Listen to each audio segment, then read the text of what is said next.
Assalamualaikum warahmatullahi wabarakatuh. Selamat siang Bapak Ibu sekalian yang saya hormati. Pak Maman, ini teman saya sudah cukup bolak-balik ketemu. Adapun yang lain mungkin sebenarnya juga sudah bolak-balik ketemu, tapi ini diformalkan saja. Ketemunya mungkin di pasar, di terminal, di Tirtonadi, apa di Balapan, apa di Pasar Legi, apa di Luas kan gitu. Tapi karena belum ini, nah ini sekarang ketemu agak formal ya Pak ya. Cuma kalau saya di Solo itu kebetulan biasanya saya pakai celana pendek, kaosnya singlet, celana kemiri gitu. Jadi mungkin ini makhluk dari mana ini kan gitu. Ya, jadi tadi saya juga tanya Pak Nanang, tadi pagi jam berapa Pak Maman?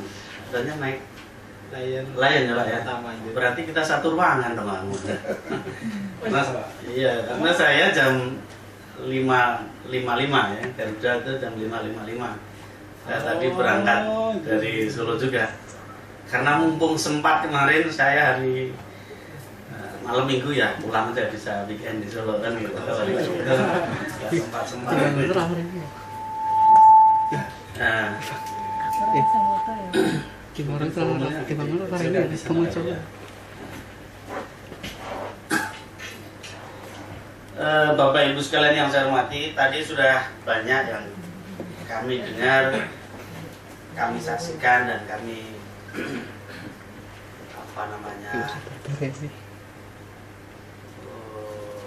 oleh beberapa informasi berkaitan dengan pertama PPRTM, kedua tentang TAT, dan ketiga tentang Solo Junior Chamber ya. Junior Chamber Internasional. Oh, Junior Chamber. Ya, ini kan UN ya. Iya. Kemarin karena ada dengan apa itu dari UN juga yang berkaitan dengan keluarga berencana juga datang kemarin. Nah, Bapak Ibu sekalian, ini yang berkaitan dengan isu difabel. Mungkin nanti saya tidak banyak karena tadi Pak Naman sudah banyak mengatakan. Terakhir memang tanggal 29 saya mengikuti semacam evaluasi akhir lah mengenai APDDP ya, Asian Pacific Decade disabilitas ya, people with disability di Incheon, di Seoul dengan Pak Menteri. Bahkan memang ini isu yang sangat menonjol adalah berkaitan dengan inklusivisme itu. Bahkan inklusif itu selalu menjadi perbincangan hangat. Bahkan Pak SBY selalu juga menerjemahkan inklusi, penganggaran inklusi. Semua sebenarnya sudah bicara inklusi, tapi bagaimana ini implementasinya? Itu yang tidak bisa ditangkap di tingkat pelaksana. Saya sendiri selalu kalau bicara dengan Bappenas, konsepnya masih tidak paham bahwa inklusi di dalam penganggaran itu seperti ini, itu belum nyambung.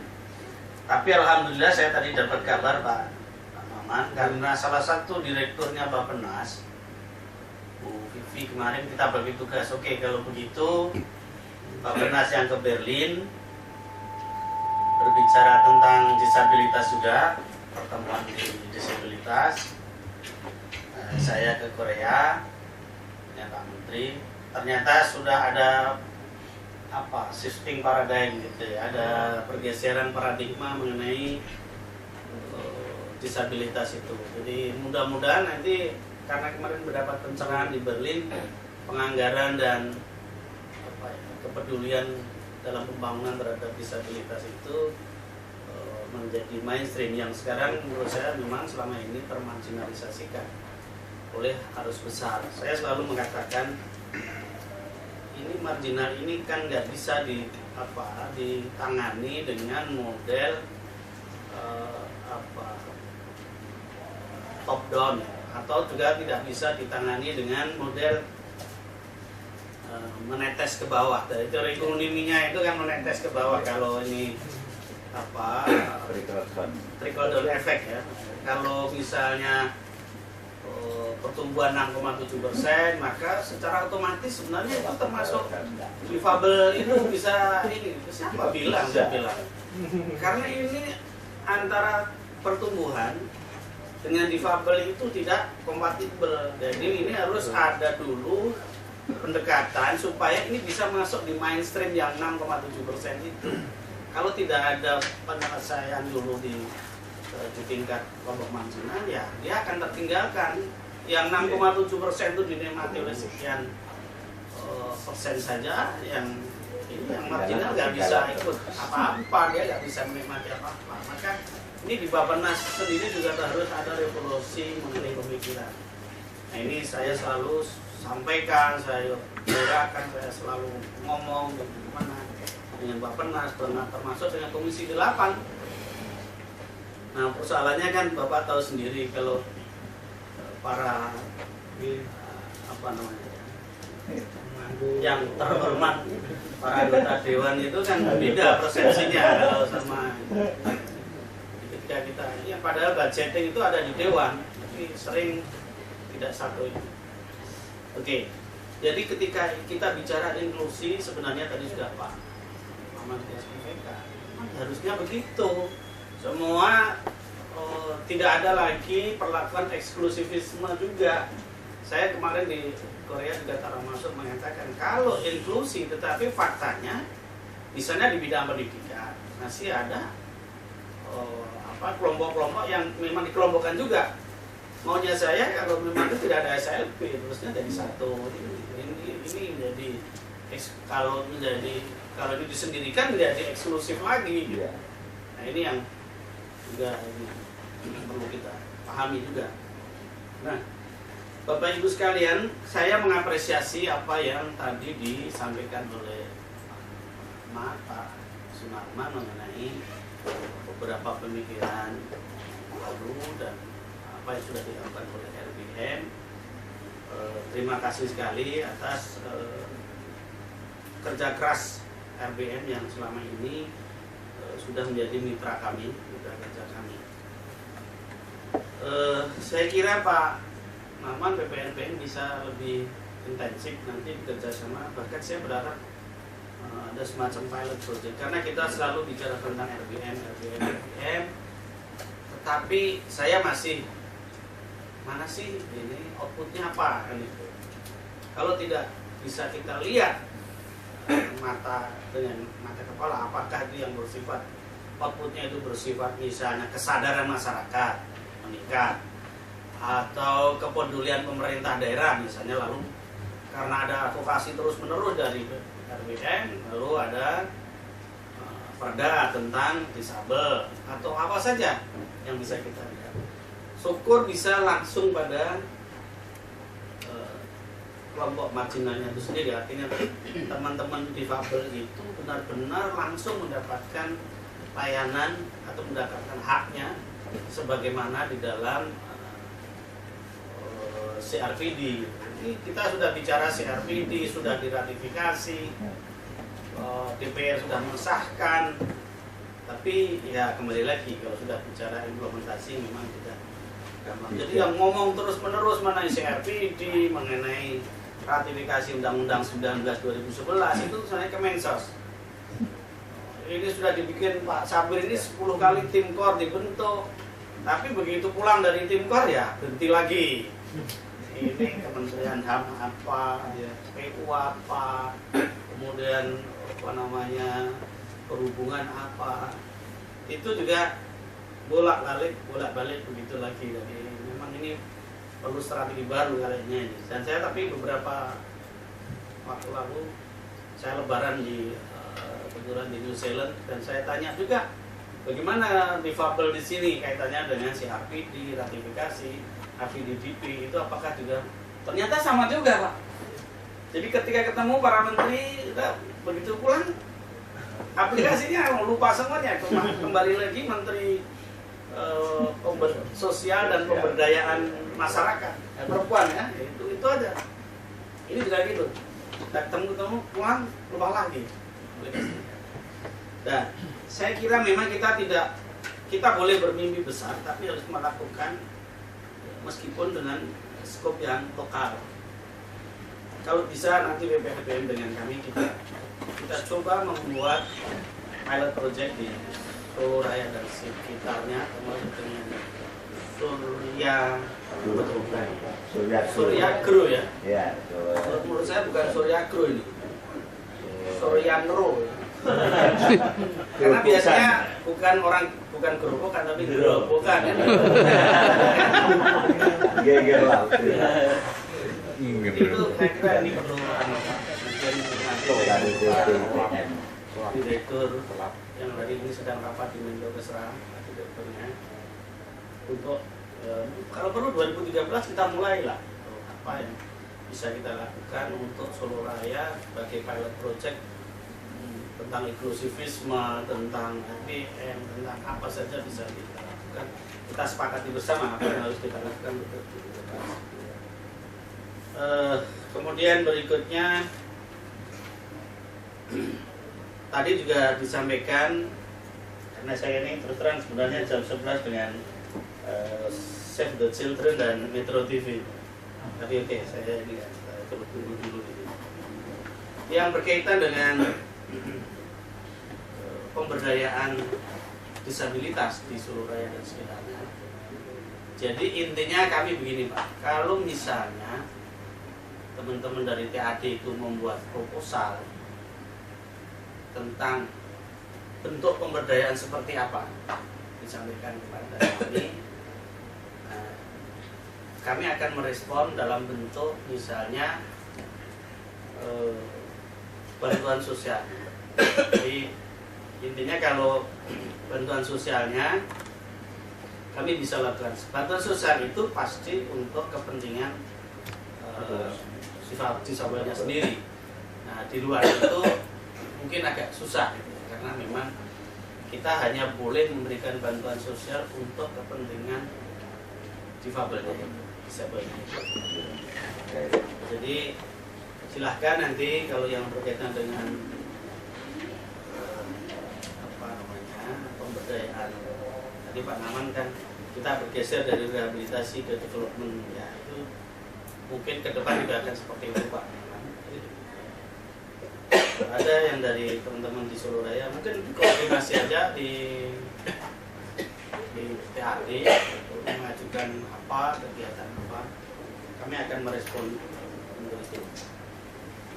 Kemudian yang berkaitan dengan malam difabel, ini saya minta juga dari panitia mungkin bisa mengundang Pak Menteri, karena Pak Menteri kan juga sekaligus bisa nengok kampung halamannya kan gitu. Jadi ya itu apa harus diundang kira-kira, apalagi terus terang beliau kalau ketemu dengan pengusaha CSR itu sangat senang sekali, sehingga mungkin nanti itu bisa disampaikan. Tapi jauh-jauh hari Pak, karena kan agendanya beliau juga banyak gitu. Kalau tidak salah itu lihat keluar itu tanggal 29 ya 29 ini Desember, tapi akhir November ini juga kita. Jadi saya kira untuk malam difabel ini bisa dibuat suratnya segera supaya nanti bisa tindakan. Mungkin nanti saya juga akan sampaikan ke Pak Menteri betapa ini atas dasar proposal ini betapa penting ini Pak, karena yang akan hadir itu orang-orang terpenting, artinya para pengusaha, para kepala daerah, syukur para anggota dewan yang terhormat datang biar ini. Tadi kan kita bicara misalnya kalau soal sudah budget di pemerintah daerah itu disabel itu nggak pernah terpikir itu. Kalau ada yang dari Sukarjo nggak Pak? Ada. Di sos. Saya membaca di koran itu masa anggarannya cuma 150 juta di dinas sosial itu. Nah ini kan anggaran untuk apa ya ini? Teh sama ini aja nggak cukup gitu loh. Ini persoalannya bukan tidak ada uangnya, Tapi persoalannya adalah apakah orang itu peduli, apakah itu aware dengan kondisi itu. Saya kadang-kadang membandingkan HIV/AIDS itu jumlahnya kan tidak sampai 49.000 Pak di Solo Raya. Tapi perhatiannya itu semua orang bicara mengenai HIV itu. Semua orang ketakutan dengan HIV. Kalau dengan disabilitas nggak takut ya. Nah, artinya bahwa karena ini soal campaign, soal awareness, soal bagaimana orang punya perhatian kepada masyarakat. Dan sebenarnya ketika kita bicara disabel ini adalah Presiden itu sudah sekali lagi mengeluarkan Impres nomor 3 tahun 2010. Itu sudah jelas bahwa pembangunan harus justice for all, termasuk di dalamnya kelompok marginal. Siapa kelompok marginal? Ya termasuk di dalamnya adalah para disabel. Nah, tetapi kepedulian itu tidak diikuti dalam konteks penganggaran, di dalam konteks peraturan perundang-undangan, di dalam konteks apalagi pelaksanaan. Jadi sekali lagi Pak, kita memang harus bicara terus-menerus, bicara, ngomong, nuntut. Kalau enggak gitu ya hilang. Kita itu, ini kan orang berebut. Jadi siapa yang ya ini ya enggak diperhatikan. Jadi saya kira sekali lagi yang berkaitan dengan 3 hal tadi, Pak Narman dan RPM, kami sangat terima kasih kalau nanti ada follow up dari pertemuan ini untuk menindaklanjuti. Mungkin kita ambil nggak perlu besar sampel tapi nyata itu apa di Solo Raya itu. Kemudian yang berkaitan dengan pemberdayaan disabel, tadi Pak Teguh sudah katakan mungkin ada disabel, keluarga miskin mau diberdayakan, silahkan biar PAD ngajukan proposal, kita akan bantu melalui pos bantuan sosialnya. Dan kemudian yang berkaitan dengan alam di disabel juga kita akan bantu sepanjang tadi sekali lagi kepentingannya hanya untuk disabelnya. Jadi misalnya ada rapat besar yang hadir kan pasti itu yang diundang juga difabel banyak kan. Untuk makannya, nah itu bisa makan untuk konsumsi peserta itu bisa. Tapi kalau untuk beli laptopnya itu nggak bisa Pak. Sudah punya. Jadi ini supaya diinginkan juga. Mudah-mudahan nanti Pak Sakit apa yang kurang, apa yang ini bisa dikomunikasikan. Misalnya kan salah satu syaratnya harus ada rekomendasi dinas sosial setempat. Atau kalau nggak ada rekomendasi dinas sosial setempat, ini kan birokrasi Pak Noman. Jadi nanti kita diperiksa sama BPK, loh, mana nggak ada rekomendasi dinas sosial setempat kalau Anda bantu. Ini hampir semua kepala dinasnya ada di sini. Saya sampaikan bahwa ini nggak bisa kalau tidak direkomendasi oleh dinas sosial setempat. Jadi supaya kita satu paket lah ya, satu paket. Kemudian misalnya by name by address-nya itu bisa dilampirkan sehingga dalam waktu cepat, karena ini Pak yang namanya proposal begini mungkin puluhan ribu. Saya kadang-kadang dengan teman-teman itu sudah siang malam karena 33 provinsi, 550 sekian kabupaten, bahkan kadang-kadang belum datang Pak Bupati, Pak Wali Kotanya sudah nongkrong di depan situ urus proposalnya lagi kan gitu. Saya kadang-kadang aduh, pagi-pagi Pak Bupati sudah nongkrong gitu. Jadi saya kira itu saja Pak Narman, dan sekali lagi saya ucapkan terima kasih atas berkenannya hadir di tempat kami. Ini orang-orang yang perlu mendapatkan pahlawan karena bekerja tanpa melampaui anunya, visinya gitu. Ya luar biasa ini. Kalau Pak Kadis ini biasanya kan ya kan anggaran nggak ada kan gitu. Biasanya nggak kerja kan gitu. Tapi hari ini sampai di Jakarta karena hanya memperjuangkan para difabel. Jadi itu visinya melampaui. Tepuk tangan Pak. Saya itu kadang-kadang gini juga Pak, ditambah gitu Pak, teman-teman. Kalau saya ini kan gini ya, saya ini kan orang Solo, masa Solo itu nggak pernah ada sih apalah proposal gitu. Saya kan malu sama tetangga ini. Tetangga ini kan itu ada jompo yang sudah nggak ini gitu, ada yang difabel nggak ini. Tapi ibu dapat asisten jaminan nggak? Enggak. Saya tanya Pak Kadisnya, Pak Kadis, ini nggak ada nih proposal dari Solo kan? Pak, aku jadi repot Pak kata. Kenapa repot? Nanti banyak yang ngiri Pak. Jadi itu kan visinya standar Pak itu. Tapi kalau visinya melampaui keadaannya itu ya apapun harus saya perjuangkan ini, meskipun harus sampai di Salemba jam 7 pagi kan gitu. Jadi saya senang sekali dengan teman-teman dari mana yang sudah tahu di sini. Terima kasih. Mohon maaf atas kekurangannya apabila di dalam jaringan kami ya seadanya begini. Terus terang Pak Narman, saya juga mohon maaf waktunya terbatas kali ini. Harusnya saya juga pengennya masih bernostalgia gitu, cerita gitu, cuma mungkin lain kali lah ketemu di BPSDN gantian gitu. Dengan senang hati supaya saya bisa dapat SPPD Pak. Kalau udah diundang Pak Narman, saya pulang Pak bayar tiket sendiri. Terus Pak. Ya ini hanya just aja. Nanti ini. Oke, saya kira begitu. Terima kasih. Assalamualaikum.